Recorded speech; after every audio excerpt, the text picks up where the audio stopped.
તો યુસીસી અને આદિવાસી સમુદાયના કાયદા અંગે બોલ્યા હરસંઘવીએ કહ્યું કે આદિવાસીઓના કાયદાનું તમામ સ્તરે રક્ષણ થશે. યુસીસી માટેનો જે કેન્દ્રએ ડ્રાફ્ટ તૈયાર કર્યો છે તેમાં તમામ હિતનું રક્ષણ છે.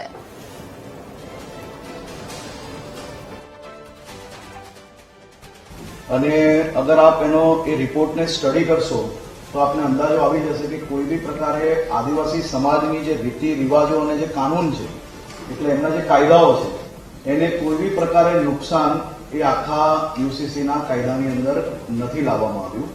અને દેશના